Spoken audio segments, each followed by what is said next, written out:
小和我定下娃娃亲的青梅，却在婚礼当天选择了逃婚。于是我反手对她姐姐发起了求婚，这一幕直接给丈母娘看傻眼了。就在所有人发愣的时候，姐姐柳思思毫不犹豫答应下来。等妹妹柳如烟得知后，开始后悔了，哭着求我回到她身边。可这一切都太晚了。上一世柳如烟因为白月光一句别嫁给他，她便以去卫生间为借口，主动逃离了我们的婚礼现场，甚至还为了她的白月光的项目私自挪动了柳家的资金，险些让整个柳家陷入万劫不复。之后她的白月光的项目再次出问题，她便主动来找我借钱。对于她之前的逃婚行为，我是很生气的，没有借给她。最后她白月光的公司被迫解散。从那一刻，柳如烟便开始痛恨我，因为在她心里是我对不起她的白月光。于是某天雨夜中，柳如烟开着车撞向了我。如今我重回柳如烟逃婚的这一天，我心中暗自发誓，这一世绝对不会再重蹈覆辙。此时休息室中，柳如烟的父亲柳远满脸歉意：“老陈，对不起，是我没把女儿教好。”柳如烟给我发来的消息，我已经给双方父母看过了。柳如烟的母亲赵秀梅同样愧疚地看向我说道：“小莫，对不起，都怪我们平时把那孩子宠坏了。”老爹和老妈相视一眼，都是叹了一口气。我将鞠躬的柳远扶起，开口说道：“柳叔、赵姨，这是不能怪你们的。”就在这个时候，休息室的门被敲响，赵秀梅走过去打开了门，只见门外站着一个极其漂亮的女子，来人正是柳如烟的姐姐柳思思，手里还牵着一个小女孩。赵秀梅看着大女儿惊喜道：“思思，你回来了。”说完又将小女孩抱了起来。乐一，想不想姥姥？想。乐一奶声奶气地说道。柳思思笑了笑，然后对着我们说道：“不好意思，飞机晚点了。”其实飞机没有晚点，她早就回来了，只是对于今天的这场婚礼，她不知道该以什么心情来面对。我看着眼前的这个女人，不知道一时该说些什么，思绪逐渐回到上一世。上一世柳思思怀孕后，不想说孩子父亲是谁，更不想打掉孩子。刘远一气之下就把她赶出家门，之后她就去了燕市生下了女儿。刘远见女儿生下来孩子，也没再说什么，毕竟孩子是无辜的。这3年里，柳思思和刘远关系开始缓和，但还是一直都定居在燕市，只是偶尔带女儿回来看看。期间，刘远多次问起孩子的父亲是谁，可柳思思始终闭口不谈，无奈刘远只好作罢。回过神来，我又看着眼前的小女孩，思绪再次逐渐回转。上一世所有人都觉得我和柳如烟是天生一对，所以柳思思长大之后喜欢上了我，也没将这份喜欢表露出来。但是3年前因为我们的一次错误，因此导致柳思思怀上了我的孩子，而眼前的这个小女孩就是我的女儿。一开始我并不知道孩子是我的，那个时候柳如烟逃婚后，我有过一段时间消沉。柳思思为了让我重新振作起来，坦白了柳乐一是我的女儿。之后我也承担起了父亲的责任。随着我们的感情逐渐升温，我们便开始计划婚礼。上一世让我没想到，因为没有把钱借给柳如烟，我在婚礼的前夜被她开车撞死。就在此时，柳思思的声音打断了我的思绪：“如烟呢？”众人听到这个问题，先是一阵沉默。刘远则是气哄哄地说道：“她死了。”柳思思听到父亲的话，愣了一下。赵秀梅一边抱着外孙女，一边开口说：“你妹她逃婚了。”柳思思听到这句话震惊不已，然后错愕地看向我，想确定这件事的真假。我微微叹了一口气，点了点头。柳思思深吸了一口气，她这样一走了之，其他人怎么办？一旁的老爹也叹了口气，开口道：“人已经走了，说再多也没用，外面那么多人等着，还是想想接下来怎么办吧。上一世我是一个人去面对，但这一次是有柳思思呢。”想到这里，我嘴角微微上扬，我有一个想法。刘远赶忙问道：“什么想法？”我组织了一下措辞，开口道：“柳叔、赵姨，你们想不想让我当你们女婿？”刘远微微皱眉，开口说道：“你这是什么话？我们要是不想让你当女婿，给你们定娃娃亲干什么？”赵秀梅点了点头，开口附和道：“小莫，你是我们看着长大的，阿姨早就把你当亲儿子了。”我点了点头，认真的看向二人。既然柳如烟不想嫁给我，那就让思思姐嫁给我吧。我的话还没说完，老妈一巴掌拍在我头上，然后翻了个白眼，开口道：“混小子，这都什么节骨眼了？你还开玩笑？”其他人听到我的话，也都是认为我在开玩笑。见众人不相信我，语气无比坚定：“我没开玩笑，让思思姐嫁给我吧。”看着我的坚定的表情，在场的人心里都泛起了嘀咕：这小子好像真不是开玩笑啊。我看着柳思思说道：“思思姐，其实你是喜欢我的吧？”一瞬间，两家的父母都看向了柳思思，她脸上瞬间微红，头连忙否认：“我没有。”还没等她继续说下去，我当即打断她：“其实乐一是我的女儿吧？”这句话一出来，所有人都有些吃惊。柳思思看着我，眼神中同样是难以置信。不同于其他人，她当然知道女儿的父亲就是我。她难以置信的是，我怎么会知道这件事？这件事她从来没有和别人说过呀。小丫头柳乐一则是懵懂的思考着：陈叔说我是他的女儿，乐一要有爸爸了吗？然后乐一看着柳思思，期待的开口：“妈妈，陈叔是爸爸吗？”其实柳思思第一反应是想否认，只不过看着女儿期待的眼神，还有我如此肯定的模样，柳思思却什么话都说不出来。见状，我走上前牵住她的手：“思思姐，乐一是我的女儿，你真的打算把这件事瞒一辈子吗？”柳思思抿着嘴紧张道：“你是怎么发现的？”此话一出，双方父母满眼震惊。这句话明显是承认乐一是陈默的女儿啊。我笑了笑，开口说道：“因为我和她在一起，总会感觉很亲近，大概是我们父女有心灵感应吧。”她疑惑地看着我和乐一：“真的是心灵感应吗？”我握紧她的手，柔声道：“你喜欢我，我们又有了女儿，所以嫁给我吧。”听到我的话，柳思思不知道该怎么回答。这时老妈看着柳思思：“思思，阿姨问你，乐一真的是她女儿吗？”柳思思点了点头，轻声嗯了一下。见状，老妈狠狠地瞪了我一眼，然后目光温柔地看向柳思思：“既然如此，那你就嫁给陈默吧。”老爹听到老妈的话，点了了点头，对此没有任何反对意见。而刘远夫妻相视一眼，想要说些什么，张了张嘴，却还是什么都没说。正常情况下，他们肯定不会同意这种事。妹妹逃婚了，结果姐姐嫁了，这算什么事？柳思思听见老妈的话，抬头看向我，目光中满是犹豫。我看着她眼中的犹豫，顿时明白她的心思。思思姐，是柳如烟逃婚在先，你也没必要觉得嫁给我会对不起她，就让我给你和女儿一个家好吗？柳思思看着我认真的样子，抿了抿红唇，迟疑片刻后轻轻点了点头。10分钟后，宴会厅的仪式台上，双方的父母坐成一排，柳乐一被老妈抱在怀中，我站在台上，脸上露出笑容，同时将目光投向红毯尽头的那扇门。司仪向我点了点头，然后说道：“尊敬的各位来宾，女士们、先生们，今天我们欢聚一堂，来参加陈先生和刘女士的婚礼。”我静静听着司仪的开场白，直到那一句“有请新娘入场”，我的心也跟着提了起来。随着大门缓缓打开，柳思思穿着婚纱走了进来，灯光照耀在她的身上，显得那么璀璨。洁白的脸颊上带着红晕，眼眸之中水波流转，头发盘起，露出那迷人的天鹅颈。在伴娘们的陪同下，柳思思一步步向我走来，她的心在砰砰乱跳，感觉像是梦一样。自己穿上了婚纱，走在了红毯上，而在前面站着的就是自己喜欢的陈默。当他走到了我的身边后，转身面向宾客，我笑着牵起他的手，紧紧地握住。此时在场的宾客有些疑惑，这是怎么回事？怎么新娘换人了？长辈们虽然心中疑惑，但也表现得很稳重，而那些和我交好的死党则是议论起来。我操，这是什么情况？新娘怎么变成思思姐了？此时司仪拿着话筒说道：“爱一个人，大概就是当看到他，眼中就再也没有其余人。让我们有请他们为对方戴上婚戒。”话音落下，一位服务员端着一个托盘来到我和柳思思的面前，我将柳思思的左手抬起，将戒指戴在她的无名指上。柳思思看着手上的戒指，眼眶微微泛红。我拿着话筒深情对她说道：“思思，你知道吗？夜晚我总是梦见一个女孩，她弹着吉他为我唱歌。每当我想去看清她的面容时，却始终无法看清。我越是渴望她的样子越模糊。每当夜晚降临的时候，那一份痛苦都在不停地折磨我，撕裂着我。”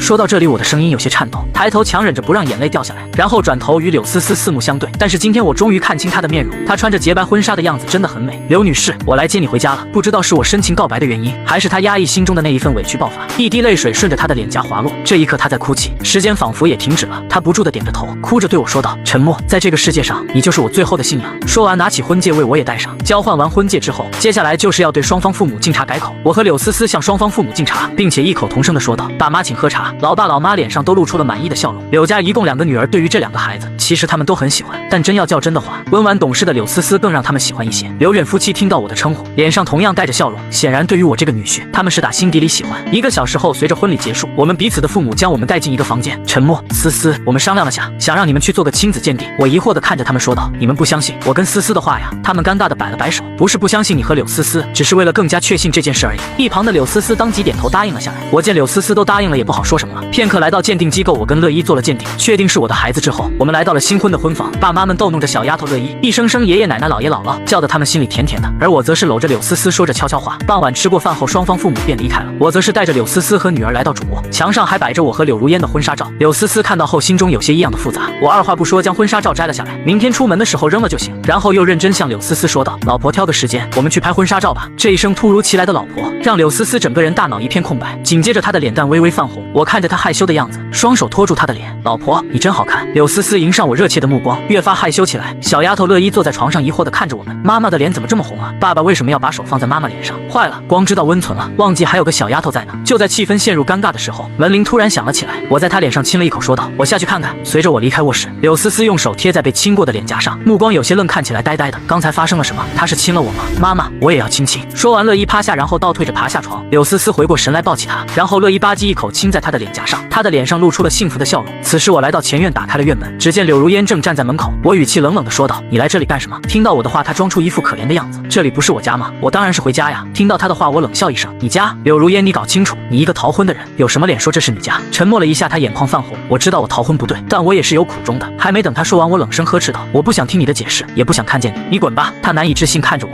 你说什么？”我有些厌烦地重复一遍：“我说让你滚，听清楚了吗？你居然说让我滚，就仅仅因为我逃婚，你就对我说这么重的话？”柳如烟的眼眸中带着满满的不可置信。沉默这个从小到大一直把自己视若珍宝的人，此时此刻居然说出让自己滚这种话。我语气不带丝毫感情地说道：“柳如烟，婚礼对于你来说是什么？是儿戏吗？想走就走，丝毫不顾及别人的感受，你赶紧滚吧！我看见你就心烦。”柳如烟咬着嘴唇开口反驳：“可是我也是有苦衷的呀，我希望嫁给自己爱的人，可是我们从小一起长大，我们之间到底是爱情还是亲情，我已经分不清了。”我冷冷地看着她，没有说话，就像是上一世一样。柳如烟又以同样的理由给自己的逃婚找借口，但实际上只不过是她的白月光以一场假自杀为由把她骗过去而已。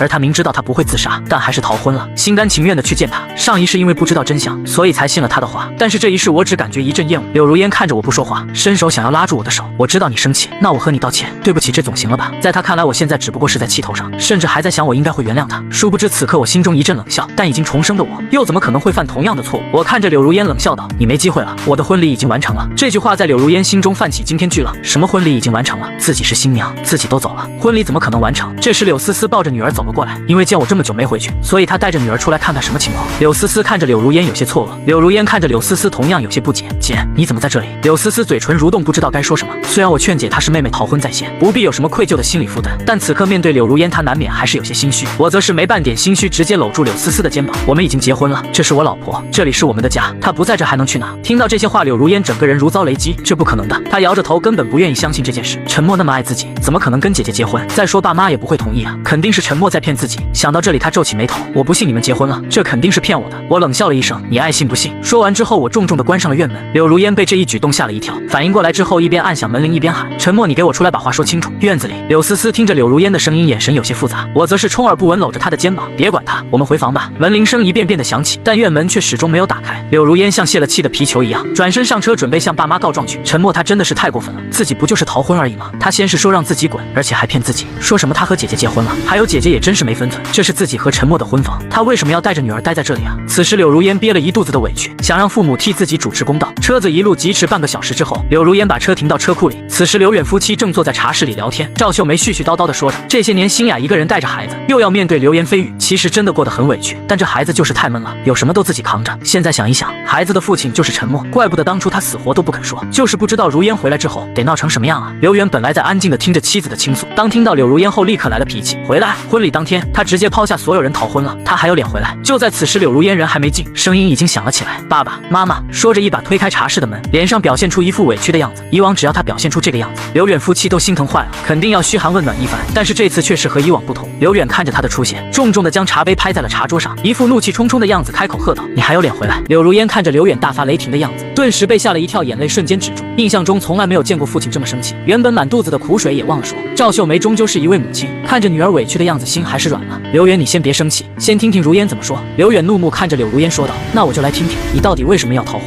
给我说清楚。”柳如烟顿时被吓得支支吾吾，我就是分不清和陈默之间到底是爱情还是亲情。他把用来应付我的理由拿出来应付父母。话音落下，赵秀梅眼中除了错愕还有心痛，心痛女儿居然是因为这种理由逃婚。想到这里，赵秀梅叹了一口气：“你说的这些都不是问题，但问题是你选择在婚礼当天逃婚，丝毫不顾及其他人的感受。”刘远听到柳如烟的话，心中的火气再也压制不住，直接将茶杯摔在了地上。他痛心疾首地指着柳如烟：“这就是你在婚礼当天逃婚的理由？你给我滚！为什么我不就逃婚而已吗？”柳如烟看着父母一脸的伤心：“陈默要赶我走，连你们也要赶我走，我又没做错什么。”刘远听到他的话，气得手都有些发抖：“你还觉得自己没做错什么？”柳如烟眼中通红，争辩道：“对啊，这有什么错？”刘远气得捂着心口怒斥道：“陈默这些年的付出，在你眼里到底算什么？”然后手指着柳如烟继续道：“好，就算你的理由成立，就不能提前把事情说明白？”一旁赵秀梅见丈夫如此样子，急忙拍着刘远的后背，然后眼神复杂的看着女人道：“如烟，你这不是幼稚，而是被爱的不知好歹了。”刘远双目紧闭，将头扭到一边，然后手指着门口方向：“快快快，让他赶紧滚出这个家！”赵秀梅轻轻叹了一口气：“如烟，你在外面住几天，好好反思下。虽然你和陈默不可能在一起了，但如果你能因此成长，也算是有失有的吧。我和陈默没可能。”什么意思？柳如烟听到母亲的话有些茫然。赵秀梅抿了抿唇，开口道：“因为你姐已经嫁给陈默了。”柳如烟的眼中满是惊愕。当初柳如烟听到我说的实话，以为我在骗她，不愿意相信。可现在从母亲口中听到，顿时让她有些始料未及。一瞬间，柳如烟精神有些恍惚，脚步踉踉跄跄地坐在车上。几分钟后，车子离开了别墅，但刚开出一段距离就停了下来，然后将头埋在方向盘上痛哭起来：“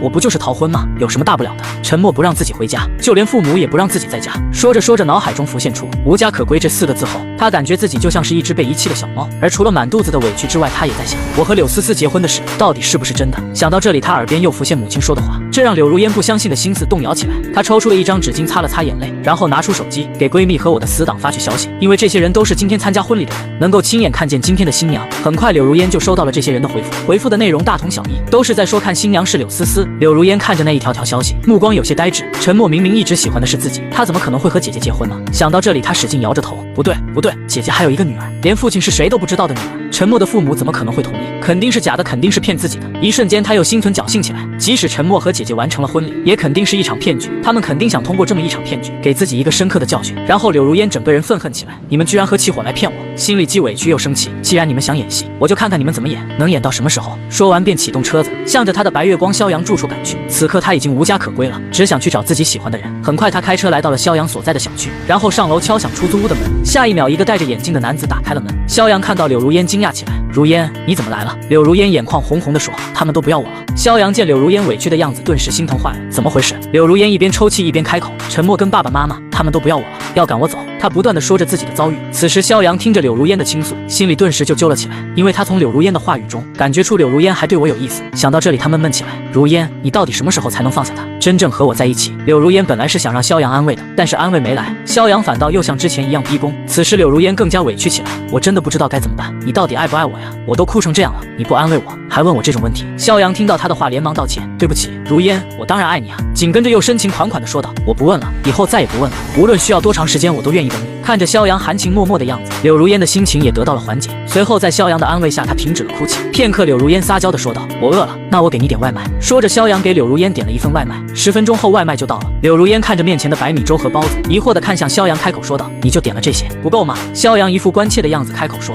要是不够，我可以再点一份。柳如烟沉默了一下，微微摇了摇头：不用，够了。说完又拿我做起了计较。如果是沉默的话，听到自己饿了会怎么样？他应该会先问问自己想吃什么，然后再去弄来的吧。想到这里，他的心情又变得沉重了起来。另一边，柳乐一拉着我奶声奶气地问：你会一直都是我的爸爸吗？我笑着开口说道：当然了，你爸爸永远都是你爸爸。此话一出，柳乐一露出开心的笑容：太好了，乐一以后都有爸爸了。我看着女儿的样子，眼眶有些湿润。父亲，这是一个特殊的词，这代表着责任与爱。虽然我不确定自己以后是不是个好父亲，但此刻看着女儿可爱的样子，我的心都感觉融化了，恨不得把最好的东西都给她。这一刻，我感觉真的好幸福。我清楚的知道，2个女孩占据着我的心，一个是我的女儿柳乐一，另一个则是柳思思。想到这里，我转头看向柳思思。原本柳思思正看着我和女儿聊天玩闹，突然看见我盯着她，脸上泛起了红晕，然后她小声的说着：看什么？当然是看老婆呀。我答非所问的回了一句，然后笑着喃喃自语道：真好啊。柳思思眨了眨眼，疑惑的问道：什么真好？当然是我能够和你结婚，还能有生之年陪伴着女儿。说完，我笑眯眯的看着柳思思。话音落下，柳思思脸蛋更加红了，然后娇嗔一声便上了床。我笑了笑，然后抱着闺女也上了床。明亮的灯光下，我和柳思思躺在床的两侧，女儿则是躺在中间，一家3口呈现出一副温馨的画面。这一夜我们睡得都很安心，当然我肯定没干什么坏事，一来是女儿还在，二来则是虽然都喜欢对方，但结婚这件事很突然。虽然我是不在意，但柳思思则是需要适应一下身份的转变。婚礼结束之后的1周，我和柳思思去领了结婚证。这1周的时间，柳思思也从我的身上感受到了浓浓的爱意。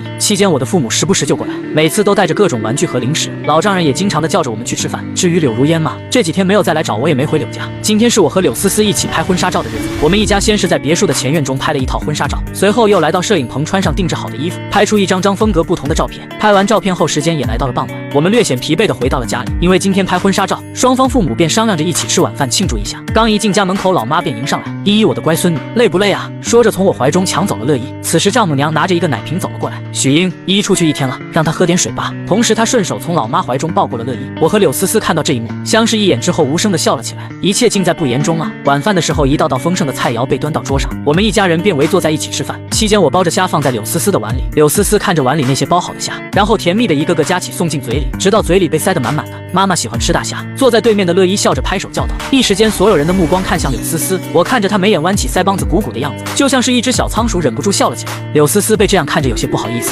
慢点吃，小心噎着。我一边笑着一边为她轻轻擦了擦嘴角。柳思思有些害羞的红了脸。双方的父母看着这一幕不约而同的笑了起来。就在这时，门铃声响起，保姆便去打开了门。下一秒，柳如烟怒气冲冲的走进来。原本她以为这个骗局2、3天就会结束，却没想到家里人始终没有联系她。殊不知其实是刘远夫妻在等着她认错。说到终究是亲生女儿，再次看到柳如烟，老妈的心情很是复杂，然后转头看向老爸，老爸眯着眼微微摇摇头，示意什么都不要管。而刘远夫妻看到柳如烟，心中都在哀叹。而我看着柳如烟冲进来，什么也没说，因为拥有上一世的记忆，此刻我对她只有厌恶和恨意。只是当着老丈人和丈母娘的面，我也不打算爆发。柳思思看着妹妹，不知道该说些什么。柳如烟见所有人都不理她，眼眶瞬间变得红红的。知道她看见我面前的虾壳以及柳思思碗里的虾时，她彻底绷不住了，甚至能联想到我把一只只包好的虾放到姐姐碗里的画面。这明明是只有自己才能享受的待遇，还有陈默身边的位置明明只有自己才能坐的，你们这样有意思吗？说完，他一个箭步冲到桌前，端了一盆汤就向我和柳思思身上泼去。好在我眼疾手快，拉着柳思思提前躲开。柳如烟见没有泼到我们，气得直接将手里的瓷盆砸在桌子上，一桌子的菜也毁于一旦，变成一片狼藉。乐一被吓得哭出声来。柳思思看着女儿被吓到，连忙就要过去安慰，柳如烟却一把拉住他的手腕：“你凭什么在这里？凭什么吃饭的时候坐在陈默身边？就算是演戏也不能这样演的。”此话一出，众人都疑惑地看着他，相对其他人疑惑的目光，我则是脸色变得阴沉起来。放手！我眼含怒气，语气冰冷地说道。柳如烟看着我的样子，一时间被吓住了。她还从来没见过我如此生气的一面，那愤怒的目光还有冰冷的语气，就像是刀一样刺在她的心口上。柳如烟又怕又气，迎上我的目光，尖叫道：“你这是什么意思？你在关心姐姐吗？明明我才是你的未婚妻，你居然为了她凶我！”话音落下，柳如烟放开了手，但却又猛地推了柳思思一把。这一推很用力，险些让柳思思撞在餐桌上，幸好我及时将她扶住。我眼神冰冷地看着柳如烟，下一刻还未等我动手，刘远便是快步走到柳如烟面前，抬手打在她的脸上。柳如烟被这一巴掌打得有些懵，她伸手握住被打疼的脸，眼中满是难以置信地看着刘远。从小到大，父母从来没有打过她，这是父亲第一次打她。惊恐与委屈的情绪交织在柳如烟的心中。赵秀梅看着丈夫动手，同样被吓了一跳，她有些心疼地看向女儿，想要将女儿抱在怀中，但想到她刚才做的事情，赵秀梅咬了咬嘴唇，垂下了头。刘远背在身后的手微微颤抖，从小就细心呵护的女儿不舍得动一下，可是现在居然亲手打了她。刘远当然是心疼的。一旁的柳如烟捂脸看着父亲，又看着我抱着柳思思，心中的委屈像火山喷发一样。爸爸，你居然打我，我没有你这样的爸爸。刘远听到他的话，整个人都站不稳了，用手撑在桌上。对于一个父亲来，还有什么样的话能够比现在的话更能伤害人的？赵秀梅看着柳如烟，同样满脸的难以置信。如烟，你在乱说什么呀？我没乱说，我没他这样的爸爸。柳如烟气愤地喊了一句，然后又看着我开口喊道：“陈默，你喜欢和姐姐演戏，有本事你就演一辈子，你永远都别来哄我，我不会原谅你的。”说完之后，他转身哭着向外面跑去。经过蓝思月这么一闹，所有人的心都很沉重。我转头看了看保姆，示意他把餐桌收拾一下。而柳思思看着柳如烟离开，心中又生气又愧疚。生气并不是因为柳如烟推她，而是因为她对父亲说的那些话；而愧疚则是因为她和我结婚这件事。想到这里，柳思思叹了一口气：“爸，你别难过。思月她是有口无心的。”老爸也拍了拍老丈人的肩膀，劝慰：“是啊，孩子就是那么随口一说，你别往心里去。没事，我没事。”刘远扯出一个勉强的笑容，然后看着赵秀梅说道：“秀梅，咱们回家吧。”赵秀梅眼含热泪，轻轻点了点头。柳思思搀扶着父亲转头看向了我，我明白他的想法，轻轻点了点头。见我点头，柳思思当即开口：“爸妈，我也和你们回家吧。”刘远拍了拍他的手，开口说道：“好。”随后柳思思跟着父母一起离开，我的父母则是留下照顾孩子。老妈将乐一哄睡之后，来到了客厅，微微叹了一口气，开口说：“如烟这丫头怎么能说那样的话呢？”老爸也是叹了一口气。我看老兰走的时候，背都挺不直了，一下子就好像是老了10几岁，然后又微微摇了摇头。老兰的心里肯定特别难受。你想想，要是你儿子跟你说这样的话，你的心情会是什么样子的？老妈听到了老爸的话，狠狠瞪了我一眼，开口道：“他敢！”我直接把他剁碎了胃口，就当是从来没生过他。听到母亲的话，我露出一个讨好的笑容，我肯定不敢啊。说着，我便帮老妈捏着肩膀，看看这就是我家的许太后。老妈听着我的话非常受用，然后闭上眼睛开口指挥着：“再用点力。”另一边柳家的书房里，赵秀梅下厨去为刘远做夜宵，柳思思则是倒了一杯蜂蜜水来到书房。只见刘远正拿着一本相册看得入迷，柳思思看着父亲头上的白发，眼眶微红：“爸，喝点水吧。”刘远回过神，伸手接了过来，喝了一口水，怔怔的开口问：“思思，我是不是一个好爸爸？”柳思思听到父亲的话，连忙开口反驳：“爸，你说什么呢？你当然是一个好爸爸了。”刘远听到女儿的话，喃喃自语道：“那如烟怎么说没有我这样的爸爸？”柳思思听着父亲的话，心中一阵难受：“爸，你别乱想，他就是那么随口一说，你千万别放在心上。”刘远重重的叹了一口气，他一向任性惯了，我不会把那些话放在心上的。柳思思点了点头，开口说道：“我去看看妈妈做的夜宵好了没？去吧。”刘远笑着回应道。走出书房，柳思思拿出手机发着消息：“如烟，你在哪？回家一趟，和爸道个歉吧。”消息并没有发出去，而是显示出了红色感叹号。他深吸了一口气，又打去电话，电话接通了，但是却传来一阵嘈杂声：“思月，你这是在哪？”柳思思听到嘈杂声，先是问了一句，然后便开口说道：“爸挺难受的，你回来。”话还没有说完，电话便被挂断了。他微微皱眉，再次给柳如烟打去电话，但这次柳如烟直接把他拉黑了。柳思思刚准备找朋友联系一下柳如烟，这个时候书房里传来一声沉闷的响声。